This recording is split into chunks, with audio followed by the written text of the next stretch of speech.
തൂത്തുക്കുടിയിലേക്കാണ് പോകേണ്ടത്. പ്രിയപ്പെട്ട പ്രേക്ഷകർ, നിങ്ങൾക്കറിയുന്ന പോലെ തമിഴ്നാടിൻ്റെ തെക്കൻ ജില്ലകളിൽ മഴയ്ക്ക് ശമനമുണ്ട് തീർച്ചയായിട്ടും. എന്നാൽ വെള്ളക്കെട്ടും അതോടൊപ്പം ദുരിതങ്ങളും തുടരുന്നു എന്നാണ് അവിടെയൊക്കെ സന്ദർശിച്ച നമ്മുടെ പ്രതിനിധി MG പ്രതീഷ് റിപ്പോർട്ട് ചെയ്യുന്നത്. തിരുനെൽവേലിയിൽ നിന്ന് അദ്ദേഹം തൂത്തുക്കുടിയിൽ എത്തിയപ്പോഴും സ്ഥിതി വ്യത്യസ്തമല്ല.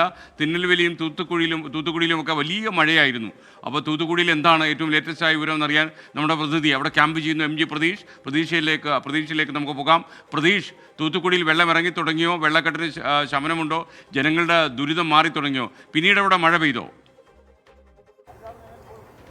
ഞാനിപ്പോഴുള്ളത് തൂത്തുക്കുടി നഗര മേഖലയിലാണ്. തൂത്തുക്കുടിയിലെ പല മേഖലകളും ഇപ്പോഴും വെള്ളത്തിനടിയിലാണ്. ഈ വെള്ളക്കെട്ടിന് ഇപ്പോഴും ശമനമില്ല. നിരവധി ആളുകൾ ബുദ്ധിമുട്ടുന്നൊരു സാഹചര്യമുണ്ട്. ആയിരക്കണക്കിന് ആളുകൾ ക്യാമ്പുകളിൽ ഇപ്പോഴും കഴിയുകയാണ്. നമുക്ക് ഈ ദൃശ്യങ്ങളിൽ കാണുന്നത് ഈ നഗര മേഖലകളിലെ ഉള്ള തന്നെ വെള്ളക്കെട്ടാണ്. തിരുച്ചെന്തൂരിൽ നിന്ന് തൂത്തുക്കുടിയിലേക്കുള്ള ബൈപ്പാസ് റോഡാണ്, പ്രധാന റോഡാണ്. ഇവിടെ വാഹന ഗതാഗതം പൂർണ്ണമായും നിരോധിച്ചിട്ടുണ്ട്. വാഹനങ്ങൾക്കൊന്നും തന്നെ കടന്നു പോകാൻ കഴിയാത്ത ഒരു സാഹചര്യമാണ്. നഗരമേഖലകളിലും ബസ് സ്റ്റാൻഡുകളിലും അടക്കം വെള്ളക്കെട്ട് രൂപപ്പെട്ടിട്ടുണ്ട്.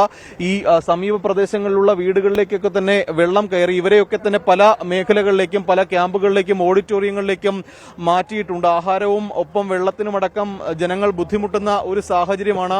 എപ്പിടി ഇരിക്കുകയാണ്? 3 நாளாச்சு. இன்னைக்கு தான் கடை திறந்து இப்போ நீ தான் ஆளுக்கு வெளியே வரும். அது வரைக்கும் 3 நாள் வெளியே வர முடியல. ஃபுல்லாக தண்ணி இவ்வளோ தண்ணி இருந்துச்சு. இப்போ தான் கொஞ்சம் குறைஞ்சிருக்கு. 3 நாளாக வெளியே வரணும். இப்போ தான் ஜாமனை வாங்கிட்டு போகிறோம். வீட்டு சாதனம் എന്താണ്? வீட்டு பொருள், வீட்டுக்கு சமையலுக்கு உள்ள பொருள் வாங்கிட்டு போகிறோம். 3 நாளாச்சு கடை திறந்து.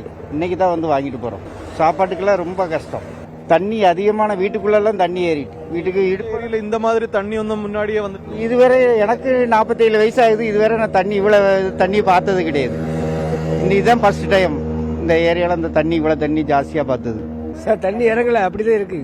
இந்த தண்ணி எடுத்தா தான் போகும். கவர்மெண்ட் வந்து ஒரு சலுகையும் செய்யல. வந்து யாரும் எட்டி பார்க்கல. ஒரு பாக்கெட் பிஸ்கட் கூட கொடுக்கல. கேட்டா ரூபா கொடுத்துட்டாங்க. ஒரு உள்ள தெரு ஃபுல்லா முங்கி தான் கிடக்கு. உள்ள கவுன்சிலரா யாரும் வரல. ஆளுங்க அங்க ரொட்டி கொடுத்தாங்க, சாப்பாடு கொடுத்தாங்க, அதோட சரி. அது பிறகு யாரையும் எங்களை பார்க்க வரல. ഈ പ്രധാനമായും ഈ നാട്ടുകാരുടെ ആരോപണം നേരത്തെയൊക്കെ തന്നെ സൂചിപ്പിച്ചതുപോലെ തന്നെ സർക്കാരിനെതിരെയാണ്. ഈ ഗവൺമെന്റോ മറ്റ് അധികാരികളോ ഉദ്യോഗസ്ഥരോ ആരും തന്നെ തങ്ങളെ തിരിഞ്ഞു നോക്കുന്നില്ല എന്നതാണ് നാട്ടുകാരുടെ അടക്കം പരാതി. 2 ദിവസമായി കൃത്യമായി ഭക്ഷണമോ ആഹാരമോ ഒന്നും തന്നെ ആർക്കും ലഭിക്കുന്നില്ല. എന്തായാലും ഈ രക്ഷാപ്രവർത്തനങ്ങൾ ഇതോടെ തന്നെ പൂർത്തിയാക്കിയിട്ടുണ്ട്. പല മേഖലകളിൽ നിന്ന് ആളുകളെ മാറ്റിപ്പാർപ്പിക്കുകയും ക്യാമ്പുകളിലേക്ക് മാറ്റിയിട്ടുമുണ്ട്. പക്ഷേ ഈ ക്യാമ്പുകളിലും പല ഇടങ്ങളിലും ഒറ്റപ്പെട്ട് കഴിയുന്നവർക്ക് ആഹാരമടക്കം എത്തിക്കുന്നതിൽ വലിയ വീഴ്ച സംഭവിക്കുന്നുണ്ട്. തൂത്തുക്കുടി ടൗണിൽ നിന്ന് ക്യാമറമാൻ അഭിലാഷ് തൊഴിയങ്കോടിനൊപ്പം MG പ്രതീഷ്, 24. കഷ്ടമാണ് ഈ പാവങ്ങളുടെ പ്രശ്നം. പ്രളയം നാശം വിതച്ച തൂത്തുക്കുടിയിലും തിരുനെൽവേലിയും ഇനി കാസർഗോഡുകാരുടെ പ്രശ്നം പോലെയാണോ? കാസർഗോഡ് വളരെ വിദൂരത്തിൽ കിടക്കുന്ന ജില്ലയാണെന്നതുകൊണ്ട് ഈ തെക്കൻ തിരുവിതാംകൂർ ഭാഗത്തു നിന്ന് ആൾക്കാർ ട്രാൻസ്ഫർ ആകുന്നില്ല എന്ന് നമ്മൾ പറഞ്ഞല്ലോ.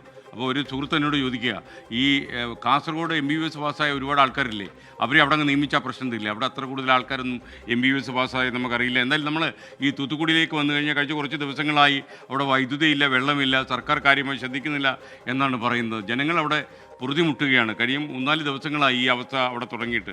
തൂത്തുക്കുടിയിലെ ഗ്രാമ മേഖലകളിൽ വ്യവസായ സ്ഥാപനങ്ങളൊക്കെ അടഞ്ഞു കിടക്കുകയാണ്.